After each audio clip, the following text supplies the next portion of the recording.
We live. Yeah, I think it literally went live the second you said that, man. All right. It's like it was meant to be like that. We're live. It's Flip Live Lockdown episode 11. Yeah, what was you gonna say? What's good? I'm saying, man, it's the George Floyd memorial is happening right now as we speak.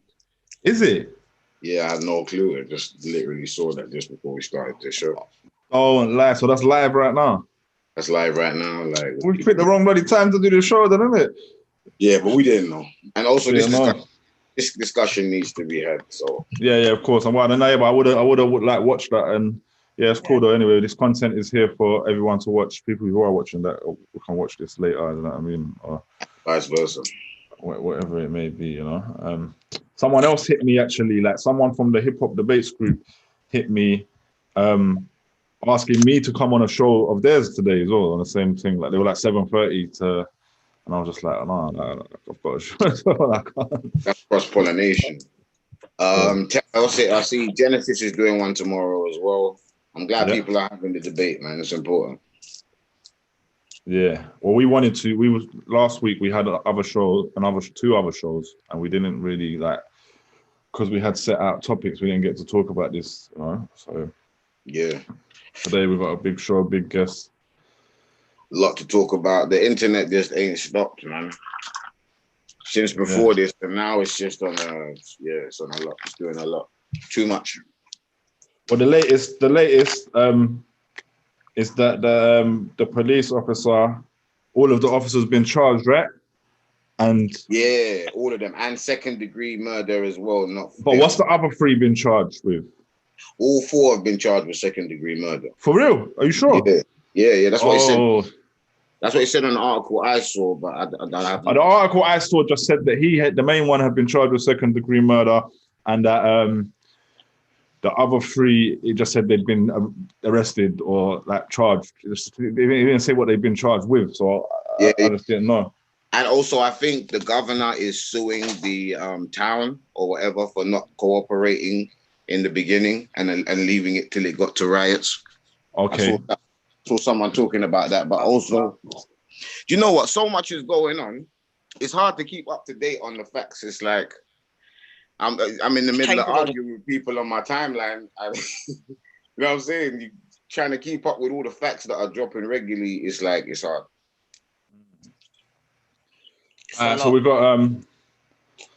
got Logic joining us. We've got Awate joining us. We've got Kingpin joining us. Should we just send them the thing and let them join when they're ready?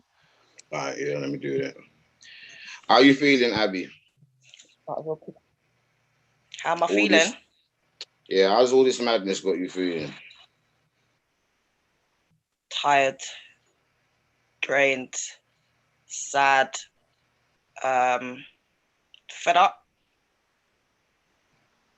Just had enough. I'm just sick of hearing about it, sick of seeing it. It should be the norm, but it's become the norm. And too many people are all right with it, and it's not all right. So, yeah, something needs to be done now.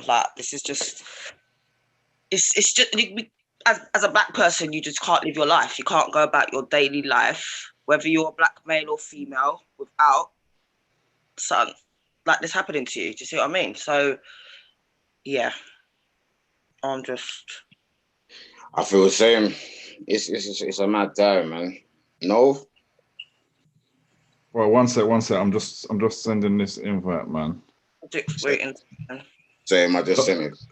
Logic's here as well. I'm sending this. Yeah, it's mad. Well, you know, I'm just getting mad by all the people online, innit? Because this thing's going. I've got so much right-wing lunatics that like to interact with me online, yeah.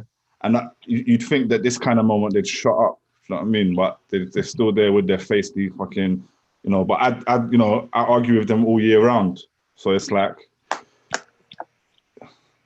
but it's just heightened right now because I'm just like, man are just sharing certain things where I'm like, yo, here you go then. And they all do shut up in the moments. I think it was Rodney P. I took it from the other day where it was like, if the rioters, if a small amount of rioters like ruins the whole of Black Lives Matter or whatever, then what does that say for a small amount of cops that are violent or whatever? Like I thought that was a that's the truth of it. That was a prominent like point. I've been asking everyone how they're doing because it's a stressful time, and it's a real divided time as well. So sometimes this whole thing started with us watching a man get murdered, and then ever since it's just been more defense in the pursuit of justice, and it's stressful to even just watch, let alone be involved in at all. So I'll be asking people how they're doing right now. Yeah, we got Kingpin's here. Logic's here. Logic's here, but I think he's muted. Let's. Logic's moving dangerous, man. He's driving. This is light work, man. I can drive. Yo, what, family? Yes, brother. Yes. Can you hear me? Yeah? Nice. I can hear you. Are you okay, Logic? Yeah, I'm blessed, brother. Come on, you have to stay good at all times. Give thanks everyone's healthy, and I won't really touch by the fuckers too much. Stay okay and don't crash, man. Yeah, I'm good, man. Come on, man. Drive out here, fam. Come on. But what's the topic of discussion? We just starting, so you came in right at the beginning. It's perfect time. How are you doing, Kingpin? I'm all right, I've had a lot of people messaging me, asking me if I'm all right. Actually, I've had a lot of white people messaging me after asking me if I'm all right. It's a bit mad. Yeah, same. Like, it's a little bit. Well, just specifically, because they know what's going on. They know it's a lot. Yeah. Like, maybe I think a lot of people are reflecting on themselves right now because they're wondering how they've been complicit in this system. For true. I see it like I don't know if you see the story I wrote yesterday that I was in a shop and there was a woman, like a black woman, had come in the shop and she'd just come from the protest. And she's telling the person at the counter about the protest. They obviously knew each other. And this white woman in the queue decided she wanted to show her like, oh yeah, I'm not racist and that. And she was like, that Obama's gonna be on the TV later. It was the most awkward moment. You know what I'm saying? Yeah, it's all a bit mad. You know what though? But someone black asked me how I was doing because loads of white people from years, ones I ain't seen for years, been hollering at me like, "Are you all right? Is everything okay?" And I was like, but someone black asked me how I'm doing, and I realized it was a different question from a black person. So I've been asking black people how they're doing because they know I'm asking it in a different context. Though, I must say, I feel like my energy might be a little bit different. I feel like maybe it's an age thing or something like that, but it's a bit like with the corona thing as well. It's like when you were talking about my first conspiracy. I'm not saying my first conspiracy. I don't want to disregard what's happened because it's tragic. But I was in a group chat the other day and someone said we never had nothing like this, and I was like, Mark Duggan, fam. Like the whole nation rioted, and this thing that's happening now. It's not new, innit? And I just hope the energy gets kept. And that's what happens. This happens all the time, Trayvon. Like, the names are countless, innit? Which it makes Edson, Da Costa. You understand? The list goes forever and ever. And people get dumped more time and no, it don't go viral, innit? More time people get dumped and it don't go viral, so we don't get this attention. The feds get off lightly, boom, bam, bim. But literally, this thing happens in America, especially every day, every other day, people are getting duppied over there. You get me? And after this thing now, it needs to show people that this ain't a one-off. Same energy that people are going on the market with, they need to carry that energy after, after 2 or 3 weeks when it's all died down and there's no more. You understand? They have to still carry that same energy, or to me, it's pointless, man. It's a pointless exercise.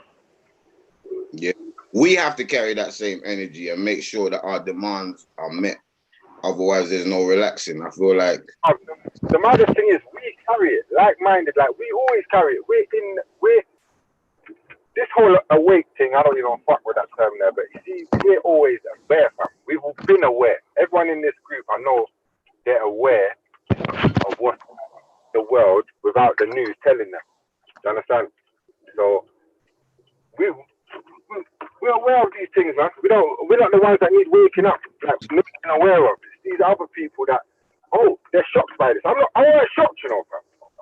You get me? It burned my heart to see it on camera, but I weren't shocked. How about that? And if you were shocked by it, that just shows how detached from the real world you are. That it shows the majority of these people, they're detached from what's really going on. This ain't supposed to shock you. It's supposed to just make you think. You understand? It's supposed to just make you be aware and get prepared for it, car. And but I'll tell you the other thing. On a side note, I heard the feds are getting second-degree murder charging and everything there. So you have to give that's what. That. Yeah, that's what we were just touching on just before you came on. That wouldn't have happened without the people on the streets, though. What? So now the feds are getting charged. Everything can stop, innit? Everything stops. No, not till they're convicted. Not till they're convicted. And then not till police are held accountable in general, because it's gonna happen again somewhere else. That's a stretch, fam. If man thinks we're gonna be able to hold the people that control us accountable for their actions, you know what? I need to come out of Babylon. This is what I've been telling people. You know? This is my new thing. Come out of Babylon. We're in Babylon, talking about how can we fix Babylon. We're in Babylon. How can we change up their Babylon? You know what we need to do? We need to think along the same lines as Akon and go and build our own utopia. Most definitely. But that's my Logic saying something to me that makes me feel like how I've been thinking about this, because it's like, you know, what he was saying about what happens. Oh, it's done now, isn't it? It's done. And I'm just kind of like, I feel like a lot of the time now, the things I see are just like, it's like a surface level. It's for the gram. You know what I'm saying? And like, as far as I'm concerned, it's like having your Zoom on and making sure that you can see the bookshelf in the background. Yeah. Look, I'm woke. You know?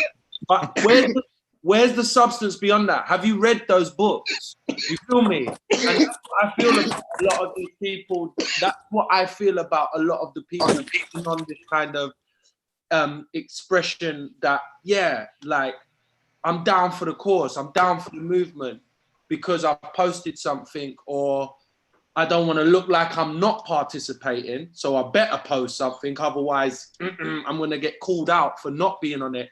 But where's the substance beyond that? Like, I see you say that. I think was it your post that was saying that about the corporations and stuff the other day? Yeah, the corporate. like, I want to appear ethical. I want to look like I completely agree with that. But I've been seeing posts today, like I was saying this earlier, about like just like going at Black Lives Matter non-stop as a movement for one, whether there's criticisms to discuss or not, like just with some wild things. And then John Boyega today, people was going at him saying, yeah, he's just doing it for the gram. And like, so I'm just like, there's a level where I'm like, raw. You know what? We need to be careful. We need to be careful. Like, fuck the corporations, of course, especially the ones that are clearly fucking not really about this in how they ethically run their businesses. I tell you, that John Boyega never done that for the gram. He's got 4.2 million. That's what I'm saying. Followers. You don't need to do that for the gram. Yeah, he done it for the love, and he might be a bit headed, but differently, he done it for a righteous purpose, I believe. But there's a lot of things like it's not good for man's career as well. It's not good for man's career. All that talk is madness. It's not good for man's career. We got some more people in here as well. I'm just making sure everyone's unmuted. On that point, these men make more money when they promote the diversity thing. When you have more black people, when you have a more diverse, you make more fee. So yeah, there is the chance that he could get blacklisted like so many other people in the past. But then also, hopefully, we're moving to a time where you see Mark Hamill, Luke Skywalker retweet him, and I'm more proud of you than I've ever been today. Like today, I'm more proud of you than I've ever been, John. Like you're a bad man. So having that kind of support now, kind of weird. You're seeing liberals kind of because of the militarization of the feds. Like you're seeing feds as army in America, where their constitution, the First Amendment is free speech. It's kind of driving people a bit mad. So hopefully we're at a point now where you say that kind of thing, and if anything, it can heighten the amount of P you can make, because capitalism has realized to a certain extent diversity, or pretending like you have diversity and allowing people to them kind of things there, will make them more P. Yeah. Also, you know, if any consequences, we lock off whoever locks him off. We need to be proactive like that. We can't be on some hopefully no more. We need to, if someone locks off him for saying that, then we lock them off. That's it. That should be the way we run. Like, I don't even understand how, you know what I'm saying? Yeah, but unfortunately, that's not how our community works, because the next Star Wars, if the next Star Wars 5 is a banger, then everyone's ethic goes out the window and they're going to turn up to watch the damn thing. And that's the reality of it.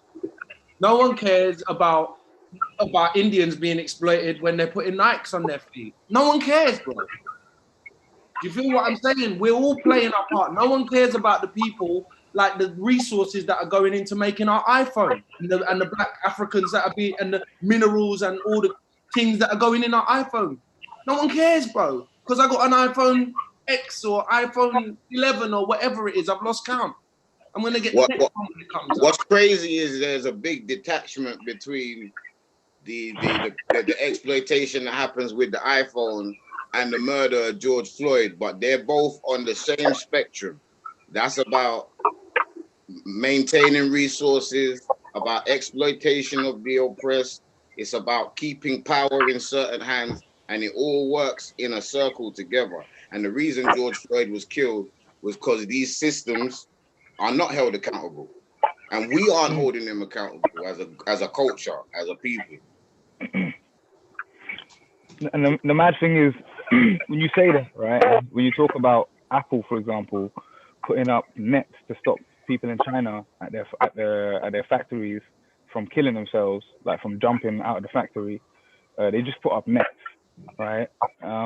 So more than like 5 million people died in Congo within 10 years, just over, like mainly over coltan, right, which is a mineral that allows us to have wireless communications and whatever in our phones, right? And them having that factory in China is a factory should be in America if America had better workers' rights and if companies weren't worried about profit. But if you talk about all these things and go, how is that linked to my man dying, to George Floyd being killed by the Fed? You seem mad.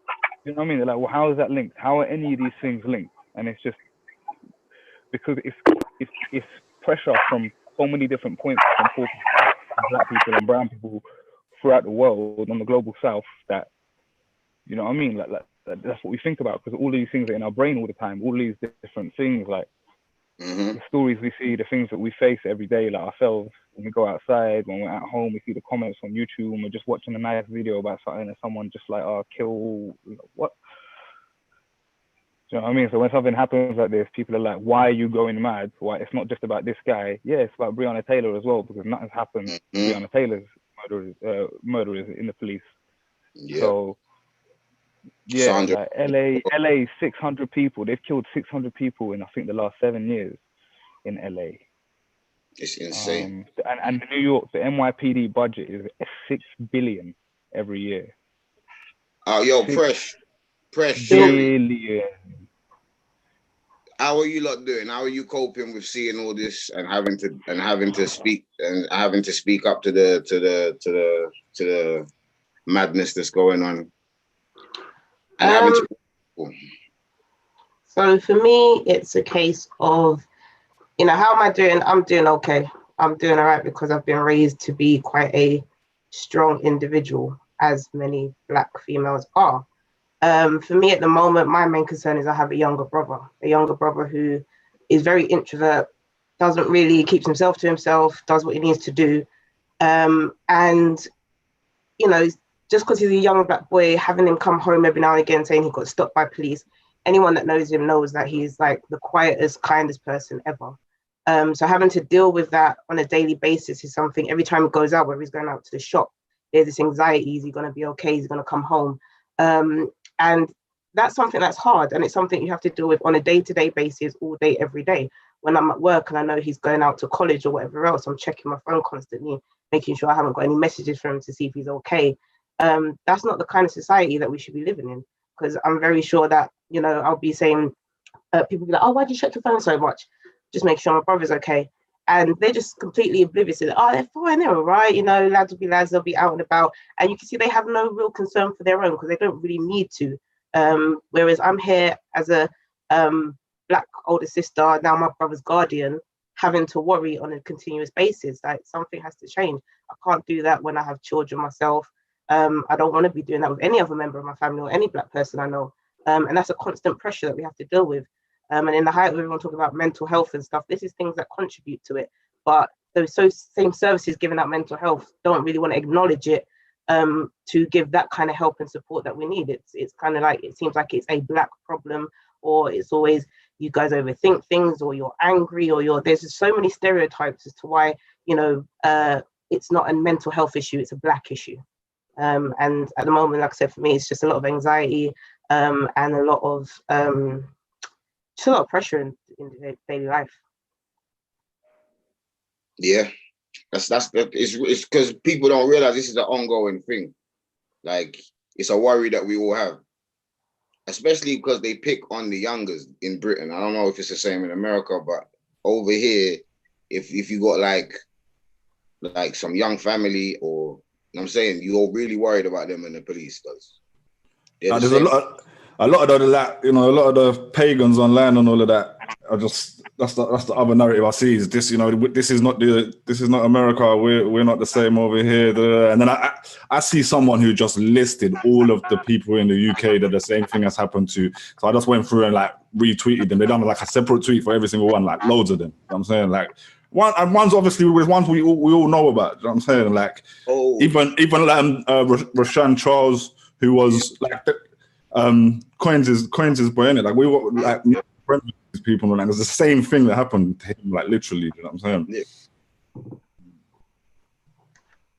Sherry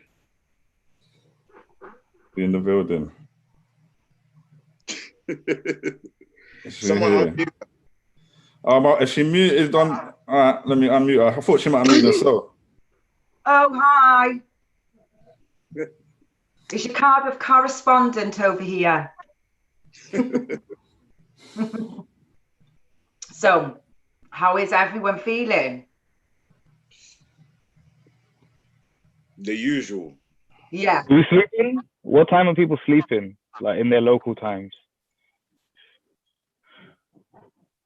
Boy, that's a good question. Yeah. Like, are you lot, there's been a few debates. I see, did you see Wiley's doing some stuff online the other day where he was criticizing the Blackout Tuesday and saying that we're bred in America a bit too much. Okay, and that was the only take on it, or? That was his own, like, he didn't say much. So it wasn't like, but it was the only person I've seen say anything like that, and then I was like, okay. Well, Awate had a more detailed take on the Blackout Tuesday. I liked Awate's take on the Blackout Tuesday. That's all I really shared on the Blackout Tuesday. Like. Yeah, same. I liked Awate's take on the Blackout Tuesday, although I did it because I feel like, as well, like, that's another thing, just from a perspective as an artist, who, you know, we're labeled as conscious, but, you know, I'm just conscious whether I was an artist or not, and I hope everybody is to a degree. But like, when you're like, you will get licked down for not doing stuff. Like, yeah, if Logic, for example, did not talk about this, yeah, God, I don't even want to understand what level of communication he would get from his fan base, or what kind of side eye or chat would, because people expect to hear something from someone that does that. And to a lesser degree, I feel I have a similar thing. And I didn't even really want to say anything because I was going through my own process with how I feel about this. And this isn't my first dance in the rodeo. You feel me? Mm-hmm. George Floyd is definitely not my first dance in the rodeo. You know, I'm a little bit tired of all of this stuff from a long time, and my own experiences of racism as well. And I just felt like I had to say something, or I had to participate in Blackout, because this is what we're supposed to do. But ultimately, this kind of anti-racist anti-oppressive mindset is integrally part of me. Like, if I say hello in the morning, when I say hello, I do it. That's an I'm waking up with an anti-racist agenda every day. Don't make me spell this out on Facebook. This is how I live, family. And that's why I feel like certain people just bought the t-shirt right now. I see certain people talking about, why ain't Kendrick and J. Cole said stuff? And then other people. My thing is with them though. They say stuff all year long though. That's my point. Yeah, exactly. Yeah, exactly. Do you feel as well? In my opinion, I feel like we're not in hip hop. Years ago, we would have really come together, come out like NWA style. It's none of that going on at the moment. But I also feel that there shouldn't be pressure on the Black artists to be coming out and speaking out about something that they're living and experiencing every day. In my opinion, this blackout, I want to see the white artists that are working with us and taking our music. I want to see them coming out. Where was Ed? Anyone here? Where's Ed Sheeran? Where's Ed Sheeran? Yo, you know what I'm saying? You know what would have been a dope alternative? You know what would have been a dope alternative? Is if all white people shut the fuck up for a day. And our timeline and social media was black. That's blackout. That's blackout. Why are we shutting up? Why are we shutting up for? We've been shutting up forever. We've been oppressed. It's like we just went, yo, okay. But I mean, I played my part. I held the symbol out. But hey, how about next year if we want to repeat this? How about everyone white just take a back seat for a second? Yeah. Chill the fuck out, and it's our time. We're gonna blitz the net. Let's take the lead. Can I just read what my statement? Yeah, go ahead. From Awate Towers, Awate Industries. Okay, so first of all, I'll just quickly give a quick breakdown of the blackout. So it was started by two black women who work at US major labels, and they decided with their friends they should do something and sent it round because they didn't want to just go back to work after the weekend that had happened, the week that had happened, and just say what's up to people on Zoom meetings and just carry on doing marketing plans and whatever when the whole situation is messed because it's black music and them lot would have just been a normal day at work for them. Do you know what I mean? And they wouldn't have treated the black employees, the very few black employees who work at these places, not just labels, but at agencies, at DSPs, the digital service providers like Spotify and Apple Music, they would have just treated it like it was a normal day. So that's why they wanted to do the Blackout Tuesday. And in their mind, they wanted themselves to have a day of rest from that racial trauma of seeing all that stuff and having to deal with it. And together, themselves, while being quiet online, them, not the labels, them, they were gonna, come up with solutions between themselves and have Zoom meetings and talk about what they could do in their different cities, at their different levels in the industry, at the different places in the industry. That was their initial idea. Okay, but obviously what we saw was by the end of it, places like Colombia, places like Island Records, who were founded by a plantation owner who were partly responsible for the death of Amy Winehouse within the last 10 years, tweeting they were doing a blackout. Places like Colombia, who signed Nas when he was 18 to like an 8-album deal that he came out of like 12 years later. And he said, I'm a Columbia record slave to get paid. Like, it's not blessed. If people don't have their masters, Eminem was tweeting Blackout Tuesday and whatever. Anyway, so in response to that, I just felt that for the artists, we were being pressured to do something that the labels had co-opted. That's something that black employees in the music industry who work in the music industry as employees, not as creators or performers, wanted to do. And we were being pressured into it. Because of that, I wrote this.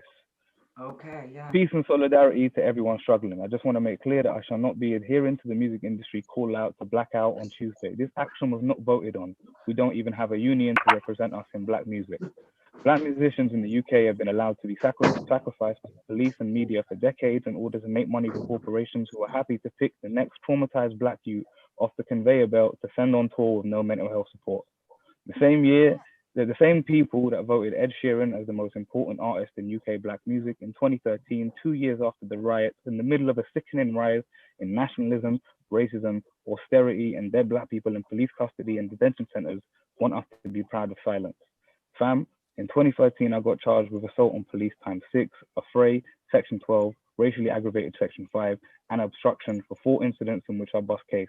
Those years, I worked with amazing groups to organize against fascists, build community ties, and oppose them on roads.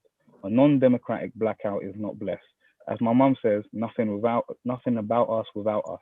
Instead of this performance, we should find a way to unionize and innovate methods of supporting the struggles of our people under attack. Capitalism got us here. Let's try a collective approach. I'm not trying to be a leader either, just a member like you, digitally, on paper, at your community center, or outside your label if they're not paying what they owe. Donating some earnings and posting a meme isn't enough. We need representation. We need to feed, house, and protect our communities. Success will be easier if we mutually support other oppressed groups who feel the effects of Britain's fascist tendencies on a daily basis, migrants, LGBTQIA, and the incarcerated and others. Anyway, any black musician in the UK who wants to build something to strengthen our power through support and solidarity, hit me up. Even if you are taking the blackout, it's all love. And I sent the email address. There are existing unions who may decide to join or form a caucus within, such as IWGB, the Musicians Union, UVW, or ACORN. The point is to unite and decide what we do together.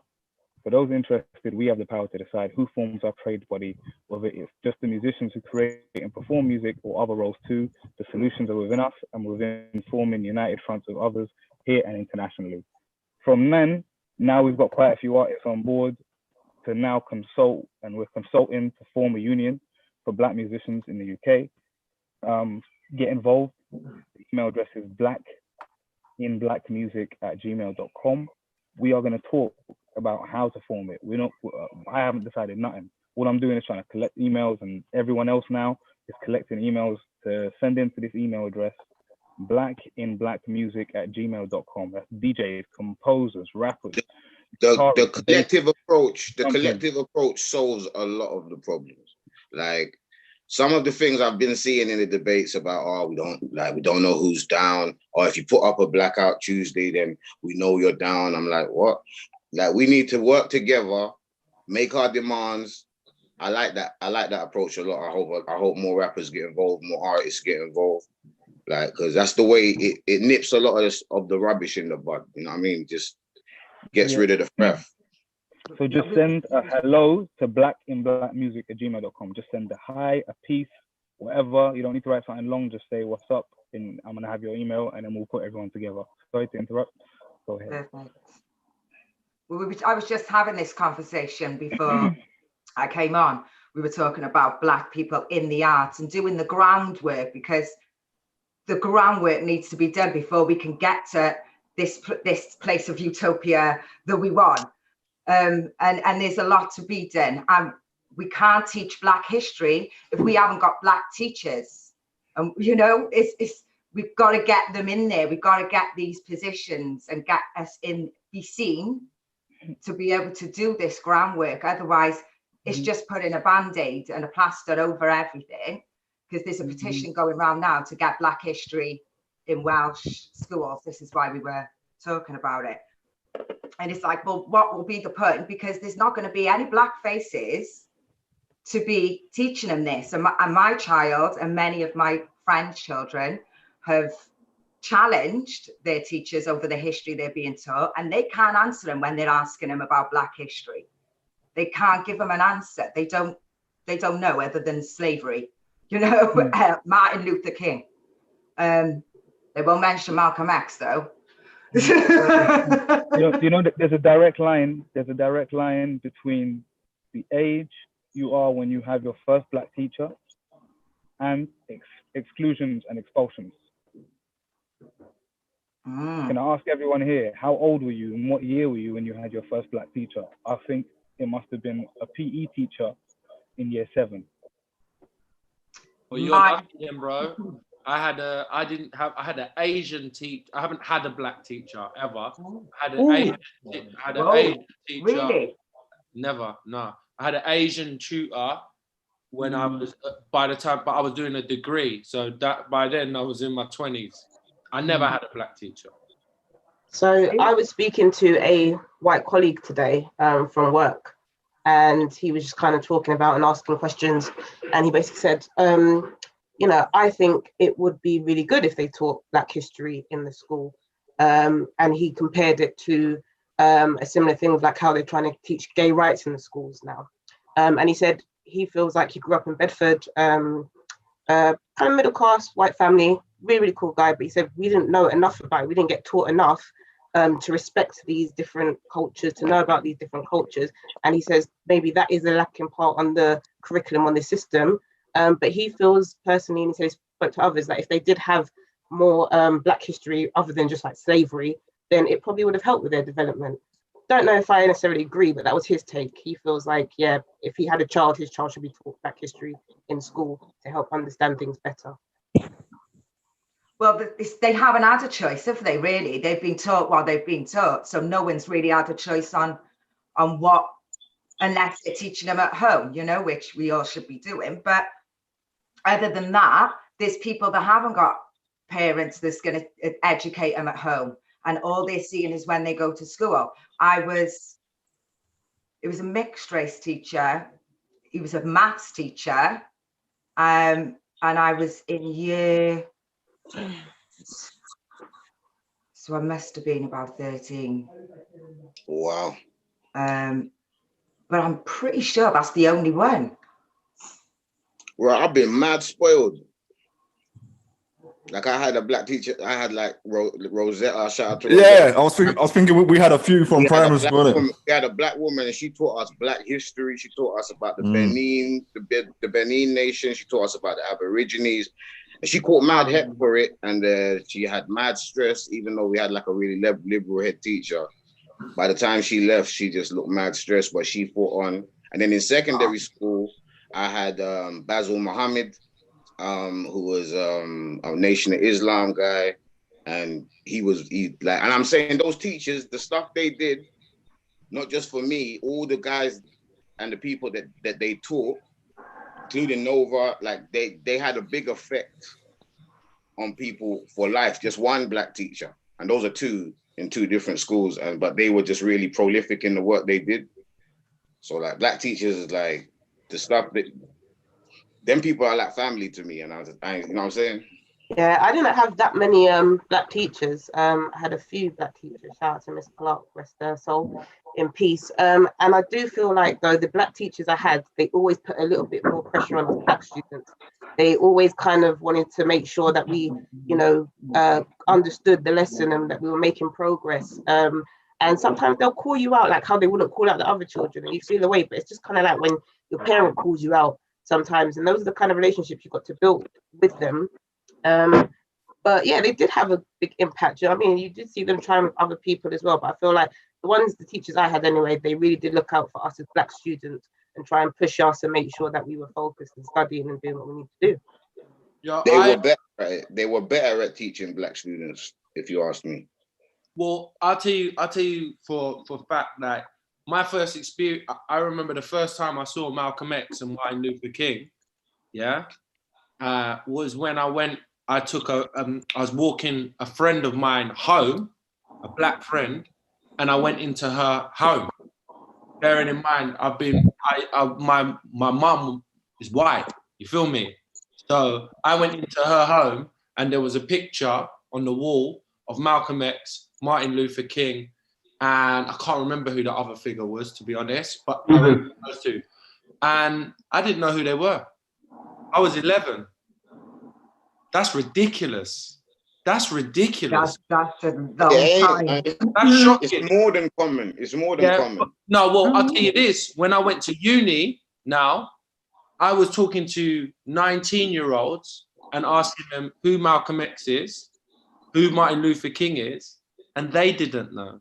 And further to that, I've even watched a movie about Muhammad Ali with people in their mid-20s. They didn't know who he was. That's mad. Yeah, and these are well-educated people as well. What syllabus we would, Yeah. line of syllabus we would call well educated. So, but on the other hand, because we're talking about black teachers, one of my most influential teachers was a white woman who went very off the scale in terms of off syllabus. She put herself at risk. She put Stephen Lawrence on our, doing English, she put Stephen Lawrence on our syllabus. She put the race riots of Broadwater Farm on our syllabus. She made us study that. And somehow got us to pass our A-levels, incorporating these narratives, which had nothing to do with the syllabus, but felt like it was important for us to learn and understand that in our critical analysis of the world we live in and the literature we read. And like, she's one of the biggest reasons why I'm so enthusiastic about post-colonial literature, about African literature, everything. So all race aside, she just had the right energy and she was coming authentic. And it was critical. And you see, even that's another black teacher going out of their way to teach you stuff outside of the curriculum, within the curriculum. And that's what happens to me. She was white though. She was white, bro. This is okay, yeah. It's just the intention. And so she inadvertently taught you black history, so it was black British history. Yeah. Black British history at that. Yeah. I would say for me, this is just thinking about my own, like, growing up on that. This is definitely very key. Like, being a white male growing up, I learned about these things before that age from Ben and Ben's mum. You know what I'm saying? We watched the Malcolm X film, like, mad young to that. So I learned about them things. That's probably, like, I look at that as probably why I'm so kind of active in speaking about these things, because it's been something I did get educated on from a very, very young age. So I think if a lot more people were, it would make an impact.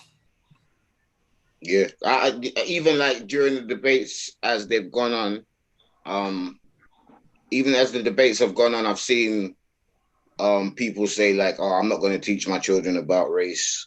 I'm not trying to. I'm just non-racist." And I'm like, yeah, that's not the path to solving these problems.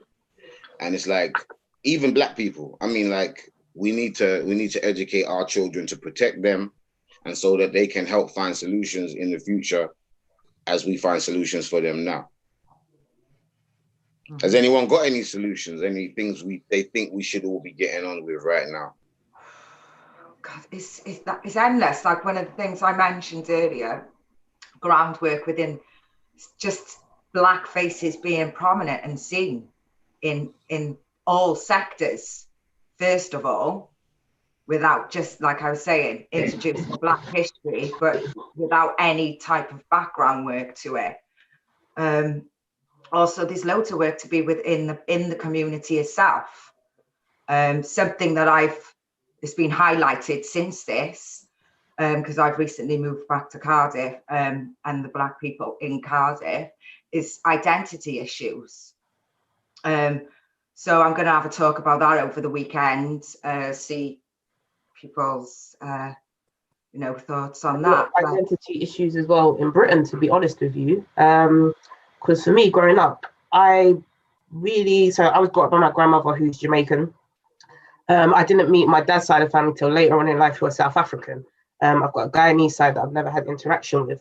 Growing up, a British girl, like my bangers and mash like the next person, but at the same time, come Sunday, we were eating oxtail and pigtail soup and all them kind of things. I never really put it to that. It wasn't until we start getting into maybe secondary school, and then you've got people that are a bit more prominent in their cultures coming out and talking about them. And then I went home to go, what really? And a lot of it was bred into me, but not enough for me to say, this is what my people do, this is who we are, and I'm very, very proud of that. I just saw myself as being British.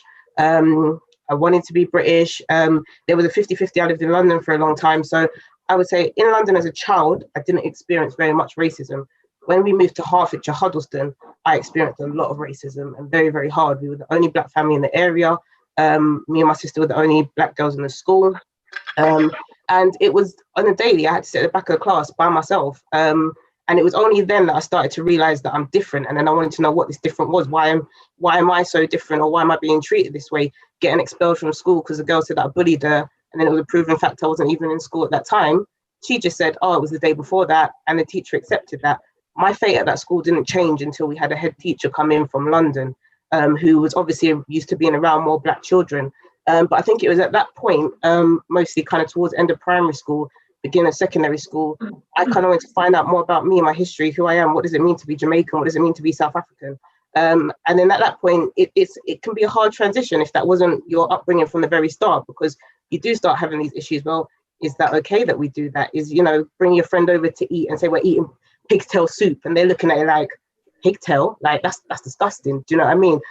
It does cause a lot of transitional issues growing up if that wasn't fully implemented from the start. Like, say your household is a household that speaks different languages, and you know, you go to regular family events that are quite different. It can cause some issues, even in Britain too. Yeah, it's a lot. It's a lot. How is everyone feeling themselves about their own identities? Is that something that they're sure of, confident of, and, you know, mixed feelings, still on a journey? Nova. What's that? About identity. Do you say Nova's Australian? You joke, you know? that's a private joke, but yeah, man's not Australian. He's Turkish, fam. He's Turkish. When I met Nova, I thought he was Turkish, mate. Yeah, I get that one a lot, man. I mean, going back, like, if you want to touch on identity for me, I just think going back to something that was said earlier about like putting pressure on people to speak up and stuff, and artists and stuff. Like, I've seen that a lot. And like, for me, obviously it's not my place to do that to some people, but like, I haven't really, it felt uncomfortable to me when it's being done to like Black celebrities and stuff, especially like Kendrick and people like you say who do it all year round. But I think it is right for any white artists and celebrities who are involved in Black culture. I think they definitely, like, this is one thing I've just been speaking about ever since we've had this show. They definitely have to speak out in these kind of moments, because like, if you're literally just going to be oblivious to like what's going on in the Black communities and be benefiting from Black culture, then that's just wild. No. Also, if you're white, Ed Sheeran, can someone track down Ed Sheeran? And I'll keep saying, please. Where the hell is Ed? I see. Did anyone see? He made the most money off music. He made the most money off music like 1-2 years in a row, like music. Yeah. He made more than Paul McCartney, Drake, everyone. Also, though, I seen Neil Brennan, Dave Chappelle's partner, say that if you're white and you do speak up, don't just speak up. Make sure there's Black people in your writer's room.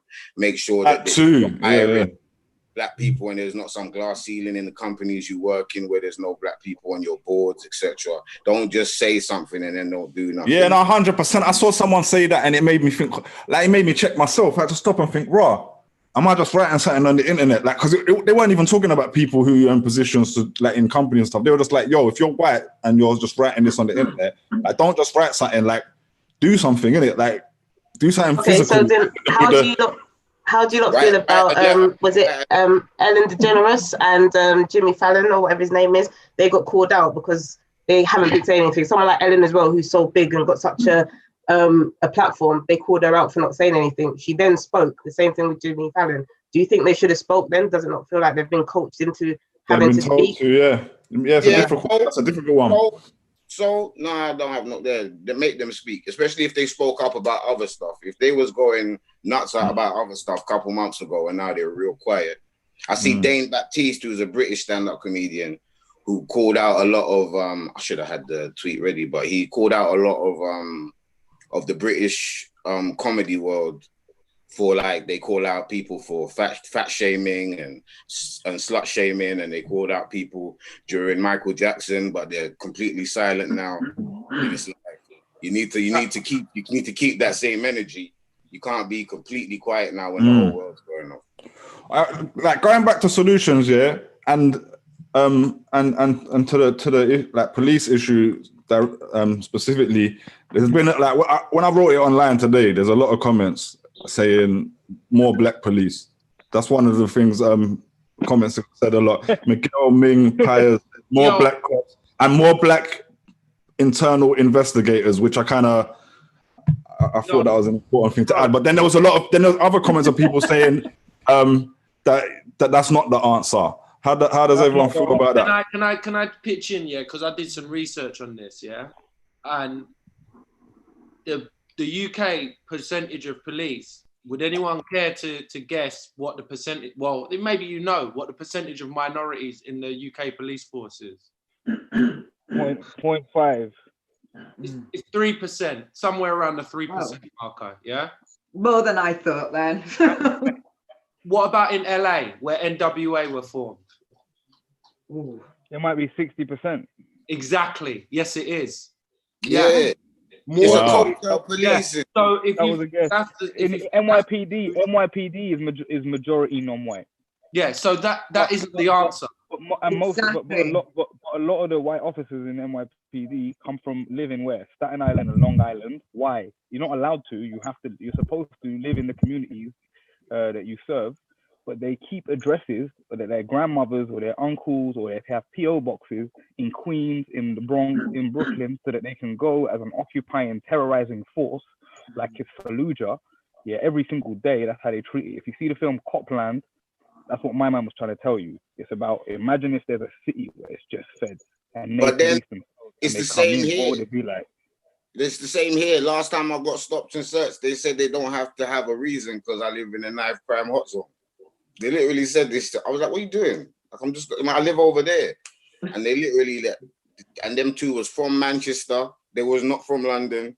One of them was wearing like a Manchester United top. Like, yo, I'm telling you, man, the occupying force, they're not from the ends. And also, every black police officer I've ever dealt with has been a madman. Mm-hmm. The only thing it does, having more ethnic minorities instead, the only thing it does is tear apart families. That's the only thing it's doing.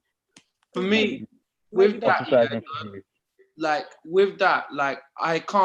I do feel like we can't have a society. I'd love to say that we could have a society that was unpoliced, but I can't envision that. I'm sorry. And then further to that, I have to say that how can including more minorities in a system that is supposed to serve and protect us, how can that be a bad thing? So my question is where does that influence come from? Because I think what we have to look at is like, I believe, and this is just my opinion, that the system is a little bit, it's intrinsically racist. It's like trying to be a black person in the Ku Klux Klan and saying, I'm not going to oppress black people. Like, so that's an extreme reality of it. But I'm like, we do need black people in positions of influence in the way the system is, because we're talking about solutions here. And that's what I think we need, not just bobbies on the beat, but where they can have influence on the recruitment of police and the education of police and what the minimum requirement is. You can't be no psycho that doesn't understand society and then go around policing streets. That's a bit mad. But further to that, yeah, and my last point, because I do know I'm going on a bit, I just feel like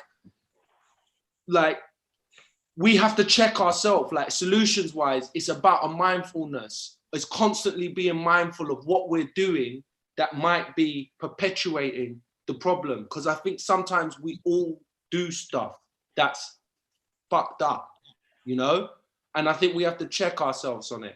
Because a lot of people posting Black Lives Matter when there was this mad fascism thing going on and Boris Johnson got voted in, and we were talking about immigrants, were coming up with the most vile racist language I've ever heard. And now they're blacking out their screen and talking about Black Lives Matter. So I think it takes a little bit more mindfulness in our day-to-day actions and how they impact on society. Yeah. I think the police force, a lot of the things we think like, oh yeah, these guys were just guys that were bullied in school. And so they're just psychos on road, but they just not accountable to no one. If you could just walk around the street and anybody who said anything that got on your nerves, you could just give them blows. And there was a culture where that was like promoted on some macho thing. you would probably do it too. These people it's a culture and it's how it works. If they're not held accountable to the public, it's not just black people that are going to suffer. They've been killing white people and voiceless white people for a hot minute. Ian McKellen, I think his name was, the guy that was on camera. The guy licked him on his head. Tomlinson. Ian McKellen's Magneto. Yeah. See, I'm bad with white people names. But these times here, yeah. No, R.I.P. my dude. But when I watched that, no one cared as well. Same way. It's like they are not accountable to the public. Yeah. Someone said it should hit their wage. Like if they do this kind of, they're doing certain madness, it's got to like affect them financially. Department wage, but man who did it should go to jail. How does it affect you financially if you slap someone up? Yeah, and you put them in a van, you shouldn't even legally have been speaking to them in the fucking first place. That's breaking their human rights by talking to them. Yeah, they weren't suspected of anything. You then illegally detain them. Yeah, unlawful arrest, assault, grievous bodily harm, probably sexual assault in strip search and all that kind of shit. What would happen to you if you did that as a waiter? Yeah.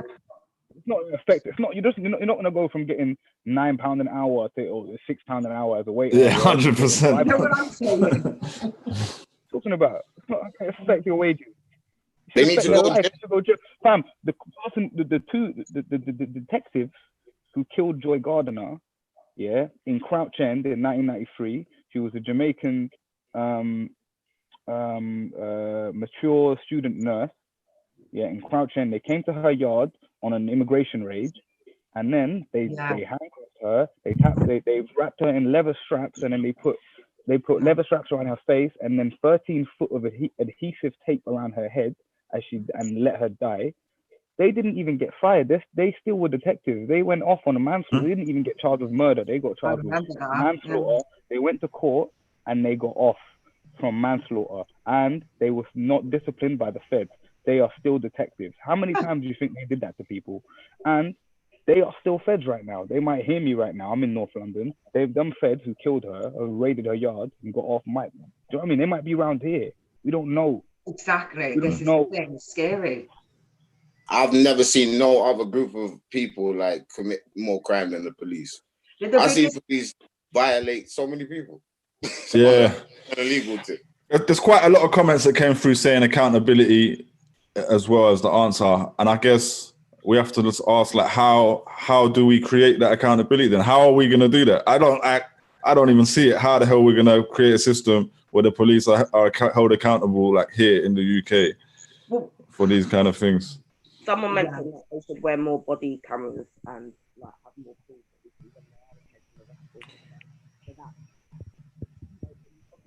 You're a bit muffled. You're a bit muffled still, Abby. Oh, can you hear me properly now? Yeah.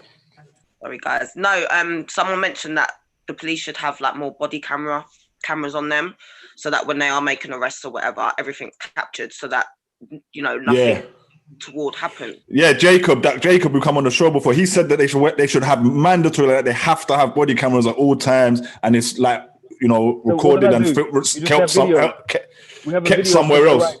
You have a video of Tamir Rice, 12-year-old. He got killed, shot in the head after 3 seconds of the first time out of the car. Well, you have a video of all this stuff. All this stuff is on video.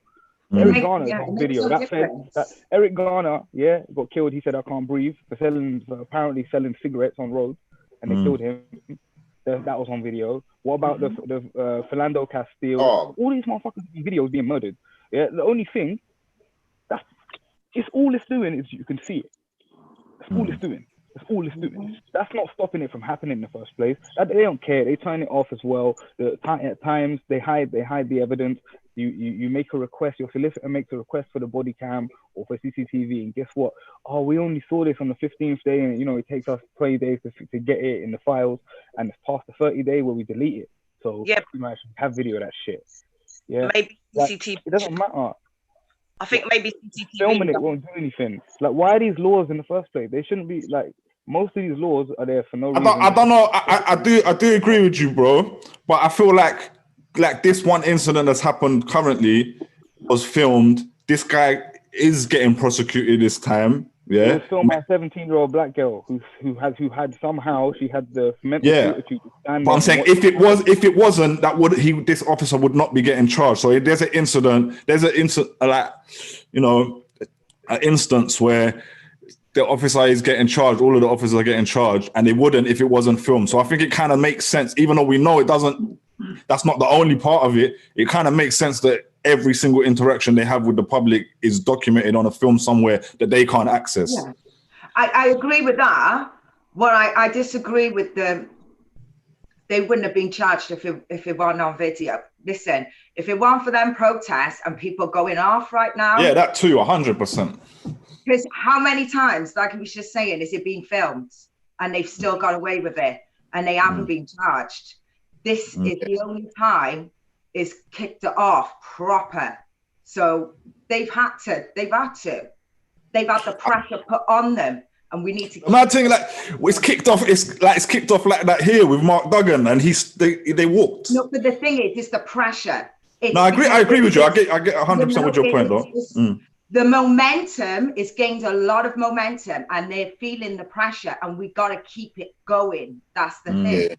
You know, even pressuring corporations to publicly take a stand, that has an effect behind the scenes as well. Yeah. Like, you know, and our own celebrities, people from the culture, like a couple people have misspoken. I ain't even gonna mention their names, but the way the internet has come for them. Yo, I see a couple. Yeah, I see a couple. Boy. I think it's also a mentality thing as well. I think part of it is to do with the mentality. You can put in as many laws and rules and processes as you want, and there's always going to be certain people that are going to break that or do their own thing or move differently because of the kind of mentality they've got. So it's an educational thing as well, not just about putting things in place. Whether that be, I don't know, they have to retrain the whole force and workshops and more awareness and stuff like that, but it's got to be more than just, all right, we're putting in this process, because certain people will not adhere to that process because their mentality doesn't allow them to. Yeah, and you know what, the worst thing is, what we're talking about is, look, we're trying to stop people from getting catch. Like, their fear is the consequence of getting catch, when ultimately what you really want to be dealing with is the problem of why are we letting racist people hold these positions of authority, man? That's the problem. No. The question, even before that, why did these positions of authority exist in the first place? That's what we have to examine. I disagree with you on that, because I tell you what, I'd be out here robbing banks if no one was consequence, and that's real talk. I'm robbing banks and no one can tell me nothing. I didn't say how can we live in a world with no consequences for our actions. I said, why do these institutions exist in the first place, and why were they established, and what would they? So trying to reform, trying to step back, fam, it's like trying to get buckets out of the ocean and drain the ocean just with a bucket. Like, it's not going to work. You're trying to deal with incidents. There's 300 incidents a day probably where feds have illegally talked to someone, illegally stopped them in the first place. 70 of them, they would have dragged them out. 30 of them, they would have arrested them illegally, 20 of them, they're going to jail. 10 of them are probably going to be in jail for a year or so. That's every single day. So you want to deal with something, that's in this country, that's not around the world. So you want to deal with something on a case-by-case basis and maybe get it to stop. No. Let's go to the root. Why do you exist? Why is all the funding going to you? If money went to education, if money went to anti-poverty, if money went to drug rehabilitation, if money went to actually making it so crime wouldn't happen in the first place, we wouldn't be giving the money to you to buy tanks and to buy tasers and to buy stun grenades and to just like get overtime and buy donuts and just chat shit and kill people and then get off and have money in your pension funds to pay for your lawyers to get you off and pay for your union to get you off. Why would we? So from the beginning, please, we have to go from the beginning, bro. We can't just. So what are you saying? What are you saying? Get rid of the police. No, he said they to stop buying donuts. He's saying the problem is top down, and I do agree with him, because even like we're holding individuals accountable, this is a top down problem and won't be solved by someone posting a black something. We need a top down solution, and it needs to come from the people. Like, it can't just be it can't, because the institutions are created to do what they're doing. He's right. Yeah, I got a comment I want to read. It just basically just touched on what you're saying as well. Just to shout this out. Paris Newsom said, "Get rid of them entirely. Police isn't broken, nor does it have a problem. These institutions are doing exactly what they were designed to do. The entire system needs dismantling, the state taken down, and power has to be handed back to the people." You see? I don't know, man. I don't know. Listen, I agree with what Awate is saying when he talks about investing into education and all of this stuff. Like, I feel like this is critical because then you don't end up, if we have a society that are knowledgeable, empowered, like well-educated, have empathy inside and so on, and understanding and awareness, then fine. You're not going to end up like, there's less idiots that are likely to slip through the net and end up in these situations where they can exploit power and oppress and abuse people. Yes, I get that. But when it comes to like complete destruction of any kind of like, of that system, like, I know what I'm supposed to say. I'm supposed, you know, because I'm supposed to be like an anti-establishment guy and I'm supposed to say, nah, but I'm just like, let's get real. Like, if that system wasn't in place, the Nova's look in his eye. It's like, no, bro. I've never said that the police aren't necessary or whatever. You know what I'm saying? There's a skit on the. Listen, we're up. That's people not have what come he up said, around. bro. Like the things that come up around, bro. Because Kingpin, this is what you're doing. He's saying, yeah, this is a top-down problem. It's in that the institutions are created to do what they're doing. And you're like, oh, well, you don't want no police there. That's not what he's saying. You can't. No. I'm not saying that about Awate, but that's clearly what what was her name? I don't want to disregard her, but the person who left that comment for you, that's clearly what she said. Destroy the whole thing. Yeah, but I'm saying. But that's it. What I went to ask afterwards was. What I went to ask is, do we destroy the whole thing and replace it with something new? Because it's from the start. I thought that's what I took as well. We're saying it needs to be something that's done right from the start. Hawaii, it was you making the point. I can say what I think we should do. What should we do? No, you've been listening. I've been listening. The connection went weird just for like 6 seconds. So it might have compressed like 30 seconds into 2. Yeah. I was asking if you were suggesting that we need to get rid of the police and then replace it with something new from the start. Logic, unmute yourself, brother. Unmute yourself. Is that feasible? So that's not what I'm saying, is it? Yeah. What I'm saying is the reason why the police exist in the first place. In America, it's to catch slaves. In Britain, it's to protect private property. It's to protect landlords, to protect those kind of things from happening. It's not protect you from getting slapped in the face, because you're going to get slapped in the face. They're not going to stop. They're not going to, it's not Superman. They can hear everyone getting, there's going to be a fight. Someone's about to get punched. No, they turn up afterwards. They say we're going to deal with it. And then maybe they will. They put someone in jail for assault for bare long. Yeah. That's what they're here for. Okay. All the other things that we've given them reasons, to deal with, such as mental health problems, people have because there's no funding for mental health and there's no recourse. Police are called rather than specialized and trained people, and people die in police custody in those situations. Yeah. What I'm trying to say is all of these things. That's just one example, but there are thousands of examples of laws that exist solely. Okay, and then let's go back to private prisons.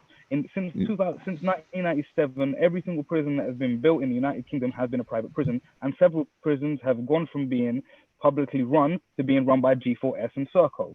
G4S and Serco are less accountable, and these are private companies that make money, 30 grand per inmate per year. And those inmates in those jails can make shit like body armor, like Victoria's Secret underwear. They make stuff, they sew, and they get paid an average of 14p an hour. And if they want to make a phone call, their phone calls in jail are how much? And if they want to buy a cigarette, it's £300.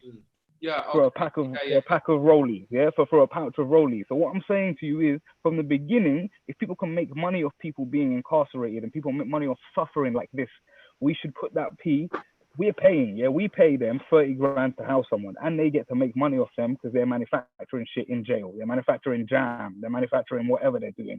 They're doing they're doing gardening and they're doing like they're breaking mountains and rocks outside and shit. Yeah, they're doing landscaping work for free.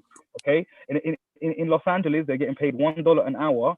Yeah, in California to put out fires, to put out wildfires. They're risking their lives. The inmates are getting paid $1 an hour, and when they come out, they can't even join the fire department because they've got a criminal record. You're telling me this is a good system? No, break it from the beginning, and then let's start. Why should you be able to put me in jail? Let's talk. Why? When should you be able to? Let's write this from the beginning, because we're gonna have to restart, because it's not blessed. None of this is blessed.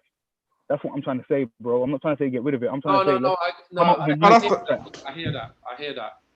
I hear what you're saying there. That's a very good deconstruction of what your motive is.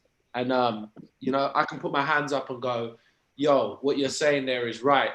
But ultimately, I feel like there is a combination of the 2 points, because you've clearly pointed out to me how the system is flawed completely and is profitable. It's profitable to put black people in prison. I get that. Or people in prison in general. I get that.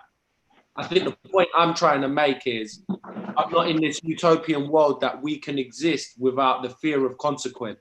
Like we can all govern ourselves in this. So I understand what you mean about hitting the reset button, for sure. I think But until then, we can't just go, oh, because we can't go to a lawless society, let's slowly or let's urgently try and change what I want, because until then we're living in this terrorism. Yeah, we're being terrorized, we're being killed, we're being brutalized, we're being mentally, like, we can't think. Whenever I see Fed, because of my experiences, you've maybe seen me. B has probably seen me around Fed. It, like, not around Fed, but I see them a mile away. I just see high vis and I get mad, because it's been a lot. Do you know what I mean? Like, this can't continue. You know, until then, let's sort it out, bro. That's what I'm trying to say. Like, we can't be asking for clear as well, because like, while there's small reform, there has to be something structural as well. I need to make it clear as well. I have had very bad experiences with the police as well. So me standing here, and this perspective I'm coming with, this perspective I'm coming with doesn't mean that I'm like, yo, go guys. I'm just have a quite realistic perspective on what we would be like if we weren't in check in any way at all. And I do have, I'm gonna. This is not as related, but on a small point, most of the world is not police, and they're not just running out and robbing and raping each other. That's not the existence they live. Most of the world doesn't have a police force. It's just the cities, really. Like most of the world. Hits blunt. Nah, don't. Nah. I just agree with Logic's original point. Why are we trying to what did he say? He said, why are we trying to fix Babylon? Let's just leave Babylon. Yeah. I love that one. Someone else said that as well in the comment. Joe Buddha, he said, burn down by any means necessary all institutes that harbor historical and institutional racism. And there's a few others like that. Just burn down the whole thing. We got some dope comments up from before. Some of the stories about first black teachers. Mark N says his first black teacher was his history teacher in year 7, 8, and 9. Hey, big up, Mark. Man, that one says he landed in London day before his 10th birthday, but he grew up with black teachers and a lot of teachers in the family too. Icy Cow says we had loads of black teachers, but they weren't on it. Luckily, my mom and her friends were all youth workers, so they schooled me from young. Bones says his first black teacher was in year 8. And there's been some solutions offered. Man like Tibbs was agreeing with some stuff. I don't know, he's saying bang bang and real talk. That was the stuff I was saying. Says Big Ben is talking sense.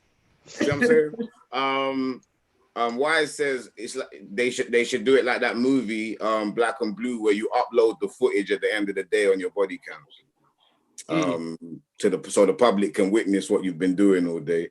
And Gilda Ray says abolish the monetary system. It's the root of every single problem: housing, health, and crime. Man like Gilda Ray locked I clocked he was locked in before as well.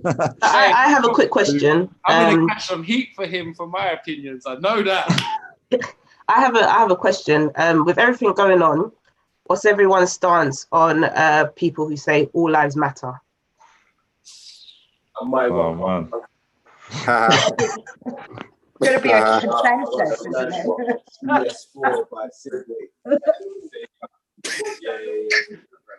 Yeah, it's funny, isn't it? All lives matter. It's hilarious.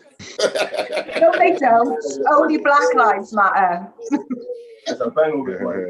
I see. Yes, I see. Go on. No, what did you see? Oh no, I see yesterday that White Lives Matter was trending yesterday. White Lives Matter on the day of the protest. Yesterday or the day before. I was like, "Rah, this is mad." No, but for real, what is people's opinions? Because I feel like, can you say all lives matter if Black lives don't matter? Is all lives matter really actually a thing? Like people should be saying. I've had Black people say that, like, yeah, all lives matter more than they're saying Black lives matter. Yeah. They're like, yeah, no, I agree, all lives matter. I'm having this conversation as well. I've seen people put the blackout photo with all lives matter written underneath. So I'm like, this whole thing is complex. Yeah, people do get confused, man. It's like I've explained this one online so many times. Like I'm kind of like I'm over this all lives matter thing. Like just them lot can just suck out. You know what I'm saying? Like it's getting boring telling them. It's common sense. All lives matter, but I've said to people as well, like, that's not the struggle that we're facing right now. That's not what we're dealing with. We're dealing with Black lives, and that's like other races are not enduring what Black people endure. Therefore, it's not the same. So, Team Abby. There you go. I think I shared the meme in it. I shared this meme the other day. It was just like a picture of said all lives matter and the house is burning, but the guy's watering the hose on the house that's not burning, basically. So I shared that the other day to try and kind of just break it down to some of the idiots and that. But the problem with that is the people who still stand there and say all lives matter and that they're racism deniers. Do you know what I'm saying? They sit there and go, oh no, but actually there's not just one. Yeah. Did you see the bell hook thing I shared on Insta? No, I don't think so. So she was like, I've taught so many students, like uni students, classes of people, a lot of them white men, like, but mixed classes, and asked them about white privilege, and they say it doesn't exist. But then I do an exercise a month later when I ask them, if you were to die, write an essay, who would you, like, what kind of person would you want to come back as, right? What race, what gender, you know, what kind of job? Oh, that's a deep one. Are saying, yeah, but all the white men are saying they want to come back mostly as a white man. Right? Yeah. Everyone and all the students come back and say, I want to experience that level of privilege. So they will deny that it exists, but then if you give them a chance to put themselves in someone else's shoes, they wouldn't. Yeah, that's like the Jane Elliott thing. Yeah, I guess so, yeah. Well, I shared a thing the other day where she's just at like a big class, bare white people, and she's like, yo, how many people in here would be happy being treated the way Black people are by society? If you would feel fine about that, stand. And no one stood up. Do you know what I'm saying? So she's like, yeah, she goes, rah. You know, I don't want to misquote her on that, but she was like, yeah, the fact you're not standing shows me you know it's a problem and you don't want to do anything about it because you're comfortable with it. Mm. But I see also like slightly more controversial area to discuss is I see people have an issue with the Black Lives Matters movement. What's that, man? Someone educate me on that. I was having a conversation with somebody today, and he calls himself beige, I'll say, and he lost the argument already. Stop. No, but listen, he was saying all lives, and I'm like, listen, you're aligning yourself with the racists when you're saying that. If you're saying you're not trying to discredit Black Lives Matter, why do you feel the need to say it when we're saying Black Lives Matter? When you're saying you understand why they matter, you're coming out with all, but I've always believed that. But at the end of the day, the racists have adopted that slogan, just as the Nazis adopted the swastika. I said, you ain't going to post that the positive way, are you? Yeah. Because people are automatically going to think you align yourself with Nazis. That's all I have to say about it. I said, I'm trying to help you out here. Do you know what I mean? But it's a mix of trying not to offend, I think, as well, and trying to be like, well, I don't want people to disagree with each other, and it's not about that. You're losing the point when you're worrying about upsetting other people. It's obviously all lives matter, basically. It's stupid to think that it doesn't. No one is saying only Black Lives Matter. No one is saying that. Yeah, basically, it's just simple. It's not all people getting killed. Exactly, yeah. No, it's not all people getting killed. If it was all people getting killed, like when stuff is happening in Syria, we say Syrian lives matter. When something happens in Palestine, Palestinians' lives. When something happens in Congo. But right now, black people. We all said "Je suis Charlie." We all said we're all Charlie Hebdo. You know what I mean? And they can't. When the thing happened in France, they were all like, "Pray for Paris," and we're all, you know, but they can't do it for other people. No. Some French people. The masses might have. I never put no "Pray for Paris" and then. I'm saying these two people could have empathy for Paris, but they can have empathy for no one else. Yeah. And the whole Lee Rigby thing that kept going around the other few days as well, and then there was other white people that've been murdered. People in that fucking politics group were coming like, "Yo, why aren't we rioting for these lot?" And it's like they just didn't understand. We're not rioting for them lot because those lot got justice straight away, and there was already outrage. Like the people who done that murder went straight to jail. Lee Rigby's family just put out a statement today. Yeah, I saw that, man. Yeah. Yeah, Lee really justified in their racism, so they'll try any way for you to be debunked. Do you know what I'm saying? You'll never get through to them type of people because it's just a way for them to keep justifying their hidden racism. Yeah. But yeah, Awate just mentioned that Lee Rigby's family put out a statement today saying that they're like ashamed of all of those people using his image and they don't support it one bit. That's good. Yeah. They said our sympathies are with the families of our thoughts and prayers are with George Floyd and his family, and also they said that Lee Rigby fought as a soldier for the British values of unity, peace around the world. They said, I'm just saying what they said in the segment, bro. I'm just saying, hashtag. That's exactly what they said. Yeah, I know. Hey, you know what though? Back to what Awate was saying before, kind of interpreting what we were saying about the top-down thing. The things we see, like the Mark Duggan and George Floyd and Marikana in South Africa, where police are killing black people, is the bottom of a big pyramid, and that's like how that's the end result of this white supremacist structure. And we as black people need to unify and make some demands collectively to protect ourselves from it. And also to get out of Babylon. And just come out of Babylon, fam. Build back home. The thing is, Babylon is back home as well, though. They are back home. No. Babylon is home is where you want it to be. So Babylon is where you want it to be as well. Babylon is here, can stay yassa. But hear what I'm saying differently. I got another Zoom meeting at 9:30. I'm late already, but yeah, just come out of Babylon, fam. That's all it is. Just come out of Babylon, I beg. Let's do it together. All raise our peas. 10 bags each. We'll buy somewhere. It's a start, you know. Yeah. Done, man. Yeah, big up, man. Let me get 10 bags. Blessings. I'm out to you guys. Love, man. Thank you for contributing. So Precious hollered at me like, do we have a unified set of demands? Well, that's action and solution. I feel like at the moment, for me, something that really helped was like it ignited me when I saw so many black people coming together. That was a real nice thing to see. Whether it was in truth or not, just seeing the overwhelming unity, you don't often see it around black people. So I said, you know, we're protesting, people are rioting, and we're speaking on all of this, and we're saying we're unified, but do we have a unified set of demands that we say right, at the end of this protest, this is what we're demanding, this is what we need to see, this is the change. I don't feel like I haven't personally seen that discussion happen yet. Yeah.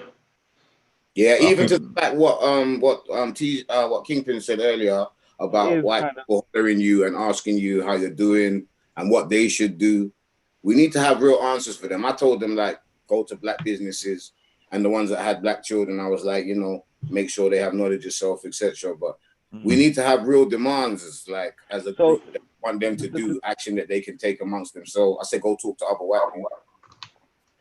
So the number one demand that people have been saying, it seems, right, is the most radical one, which is why I'm so happy about the response, because people are saying defund the police. So there are people saying for defund the police, yeah? Defund the police, right? Yeah. So exactly what I was just saying earlier, like the budget of the LAPD is also similar to the NYPD's budget, which is $6 billion a year. If you were to divert those funds, because they get surplus from the war on terror, from the Iraq war and Afghanistan war. That's why they have all of this stuff, this military shit, and they have no training for it either. They just get given it, right? But also they have to pay for it sometimes, and they have to pay for equipment. You don't need to buy tanks and guns every year. That budget doesn't need to be the same every year, does it? The equipment, you don't need to get more of that stuff. So let's put that money towards other stuff, and that is becoming the number one demand that people in America are asking for. And it's amazing because it's better than the other demands, which are reform. I'm going to send you this graphic for this reform thing that people want, which is called the 8 demands, and it's called Campaign Zero. They want it to go to 0% violence. But what they're asking for is ridiculous stuff like warn before shooting. That's what the radical reformists like D-Ray and like Barack Obama and a lot of liberals are asking for. It's not good. I'm sending you this right now. Here's a point. What Kingpin's touched on before, when he was asking that people are anti-Black Lives Matter. There is an issue of there's not a complete unity that everyone's on the same page. Some of the people that I'm seeing who are quite anti-Black Lives Matter are still anti-racist people. It's not just the All Lives Matter gang. It's people who feel that Black Lives Matter as a movement is not radical enough. Is not doing enough in a sense. And some who don't agree with some of the things that they do stand for. So I don't know, how do we combat that, man? Awate, when you said D-Ray, did you mean like D-Ray of Black Lives Matter? Yeah. Okay. From what I've heard, like he's one of the people that have put this together as short-term solutions to get less people to die. So if you look at the meme that I've just put there, this is the literature. Okay, yeah, I can see it now. Can you make it? So let me try and find that. Just want to share the screen or whatever. Yeah, I'll work out how to do that still. Yeah. These are the 8 things, and they're saying that this will decrease police if they can. One sec. I'm gonna get it up. I'm gonna get it up. Can we see it now? Yeah. Yeah. But you know what though? Can I just say something about this? I can see a gun in like 3 of these pictures. Okay, yeah. Two. Like, is it me? Is this so radical as to say disarm the police? Because look at the other ones. What is the use of force continuum? What do you mean? Like, but when you say look at the other ones, I will look at the other ones, and I know Americans get real up in arms about this, but like the guns thing is mad. Yeah.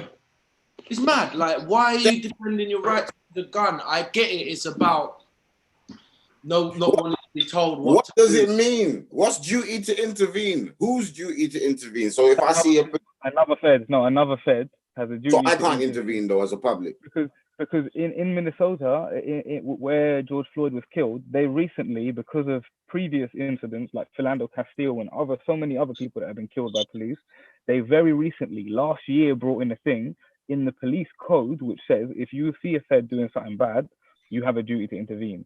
So even though they had it there, 3 other Feds, they just stood there. 2 of them were also on top of his chest before he died. You understand? So even doing this duty to intervene that they want to do, it's not going to work if it's in the code. Because, I mean, look, they've been charged now with aiding and abetting but they didn't intervene. And it's in their code, and it's been there for a year, so it's fresh. They were told it recently. It's not like another thing that's in their code. Like, this goes back to what I was saying to do with mentality. Like, you can't just change a mentality overnight. Putting processes and things in place is not just going to change it.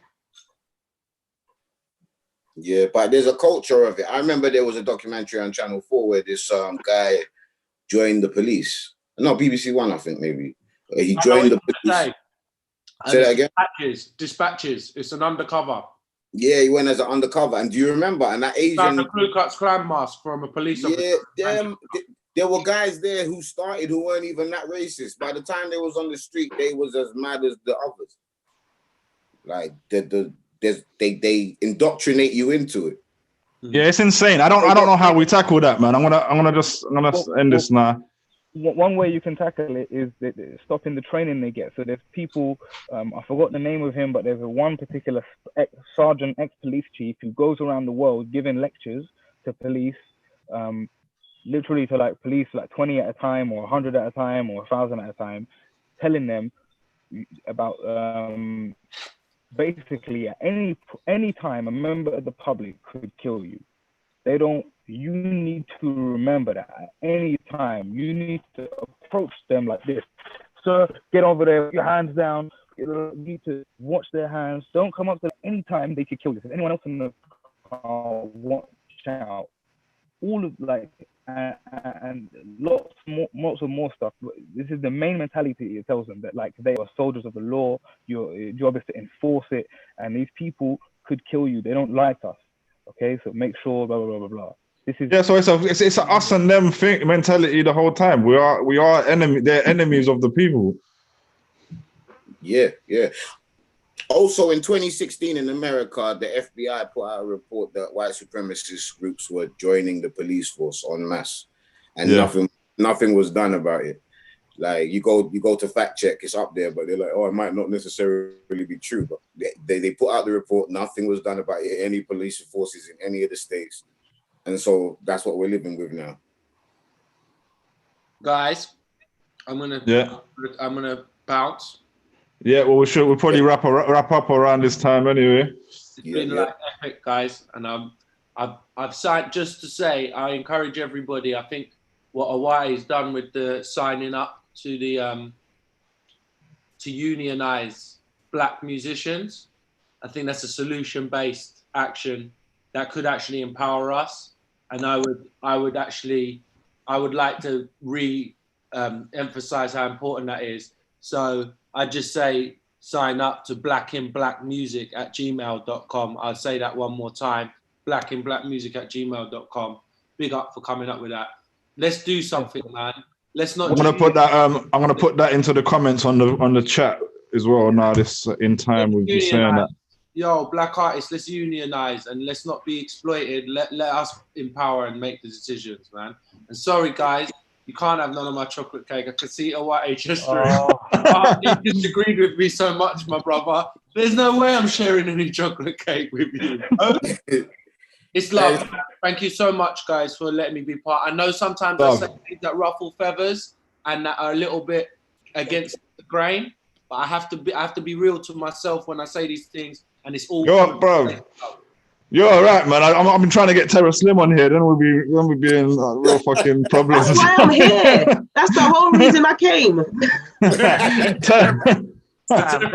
Terra's not about it. Thank everyone for tuning in. Love. One more solution thing as well, just importantly before we do try to wrap it up, I guess, is the other kind of blackout, I don't know what it's called, thing that's happening on, is it the 7th? Yeah, it's on the 7th. It's for Black Independence Day. So what's the... I don't know what's happening. I haven't, but I was going to bring that up and say, like, obviously something should be done on the 7th of July. Yeah. So I'm just trying to find it. There is actually a thing on the 7th of July where it basically says that no black people are to, don't spend a penny, don't buy anything from anyone, basically withhold your money.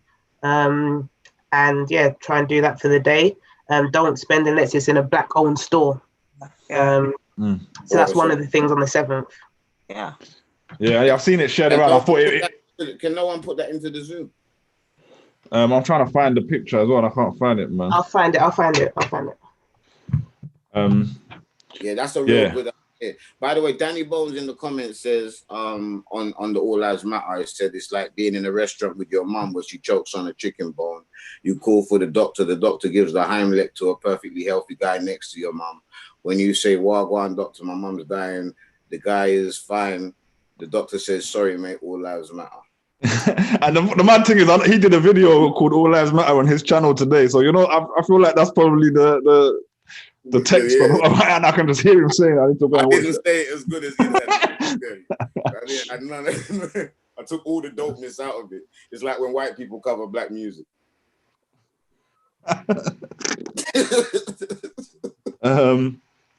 Is this going to be the right? No, that's the same picture I've got already.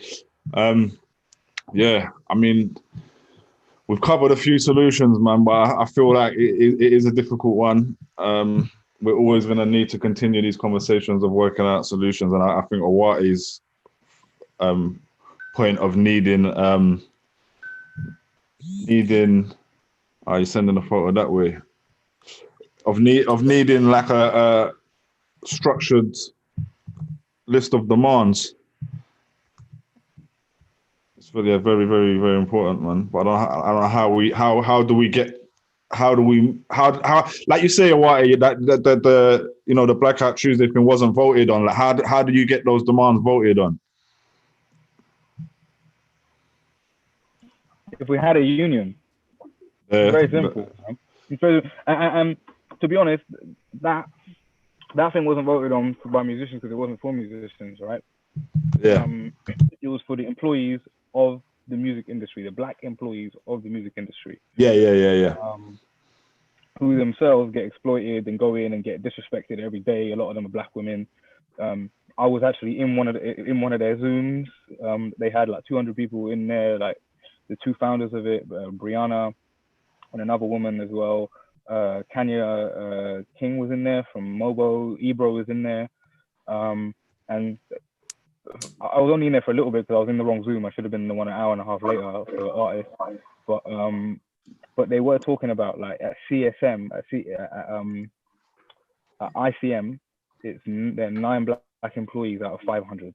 ICM, the agency, 9 out of 500. So they were talking about that kind of thing. But the union is important for us because we're the people who make the music. And none of them would actually have jobs to go into and get disrespected at if we didn't make music. Understand? Like we actually make the intellectual property. We don't actually have our masters. We don't get publishing. We don't have no mental health support. We don't get it from our DSPs. So we have so many demands that we could do. And as I said, this isn't us immediately unionizing. This is us consulting to what we should do, about how we should unionize and what our demands should be. So we could have demands such as Believe and TuneCore and our labels, but even our DSPs should give us a mental health support. It shouldn't have to be help musicians and charities, because we're making music, we're making money for TuneCore. They get a percentage, and on top of that, they should also, because they wouldn't have any of the money in the first place. Yeah. But you wouldn't make anything if we didn't make music. We wouldn't make a penny. I saw something. None of the agents, none of the PR companies, none of the venues. There wouldn't be an industry. There wouldn't be pluggers. There wouldn't be any of this if it wasn't for people creating something. I saw someone calling out the labels actually as well, about, you know, calling out the labels who took part in Blackout Tuesday and said these labels are signing black artists to album deals, to free album deals, where they can't leave without 3 albums. And then they're calling every album that they release a mixtape, so it doesn't count towards their deal. And they have commercially viable clause in the contract, which means if they don't like it, if they don't think it will sell, or sometimes they have a production viability. So commercially viable, it won't sell, and the other one is it doesn't sound good enough. So if it's low quality or whatever, so they have those 2 clauses they can give you at any time to not put it out. But legally, I'm supposed to put out 3 albums with you. You need to put this one out. This is the album of it. No. Yeah, that's mad. Stuff. Like in contracts, they still have breakages for broken vinyl. Oh wow. Yeah, in digital contracts. they have breakages, 10%. You still get 10% withheld for breakages. You still get 10% withheld. Wow. You still get 10% withheld for the 1 out of every 10 CDs they'll give to HMV for free. They're not even printing CDs to give them to HMV. Why are you keeping those 10%? Why are you keeping 20%? And all of that I have to make back if I ever get signed. Like, I'm not on a major, but this is my brothers and sisters who are on majors who are getting exploited like this. All of that you have to make back first. So you don't get a penny. They have to make it. All of that back from your advance they've given you, from your recording contract, for the hotels, for the people who just turn up to your recording sessions from the label. We're like, hey, how you doing? You're right. Let me just see how it's going. They bill that to you. Yeah, they bill the sandwiches to you. Yeah, 100%. I know. I just thought the mixtape point. I was like, the mixtape clause is very, very like specific to black music. It's like, yo, that's a specific black music situation where these artists are not even getting albums taken off. Like, they're putting out an album and they're going, oh yeah, that don't count towards your free album deal with us. And they could do it over and over again. I was like, a lot of artists don't get to that first official album for ages. I want to share this. With this Blackout Day 2020. Can we all see that? It's actually July. I thought it was this month. It's July 7th. That's good as well, because that's a while away. That makes sure if you're still, we get time to push and promote and make sure people get involved with. So part of what it's saying is saying together there are $3.9 trillion in economic spending power. That's approximately 10. I don't even know what this is. 10 million. No, it's not. It's not million. This is probably 10 billion something. Crazy big number in one day, and that it's going to that it will cost them when a person of color is killed. So they're saying, like, this is something we should always be doing when this is happening. Do not spend a cent or a penny. Yeah, I think there might be as well a one that might happen sooner, because I posted this in a Black-owned business group on Facebook, which has about 10,000 members on it, and they all kind of said the same thing. Why is it so far away? Why are we not doing it now? So one of the girls in there said she's going to organise a specific UK one. Obviously everyone to join, but a specific UK one. Hopefully in the next few weeks. It should be regular. It should be a regular thing every week, every month. Yeah. Yeah. Like every 7th after that or whatever. Like, I mean, there probably should be certain organizations that we're pulling out and saying, well, we should never spend money with them ever. I guess we do sometimes. Like, something like happens with H&M, and then we'll go, all right, cool, we're not going to shop at H&M, and then it kind of fizzles out after a while.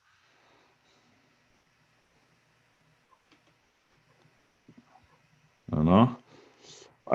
I guess we have to wrap it up. Any last words anyone wants to kind of leave it with? No, I think we just keep pushing. I think we support our brothers and sisters nationwide. It's not about begging one country or another. We need to stand in solidarity.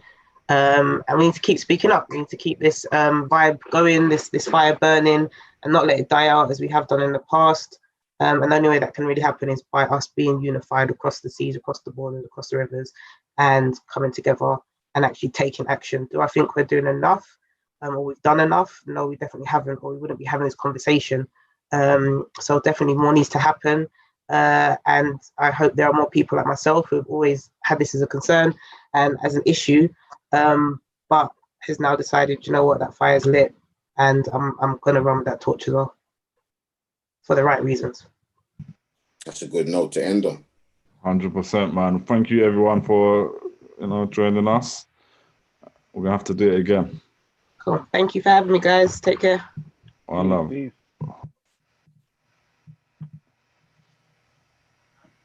That's ended on YouTube. Big up everyone.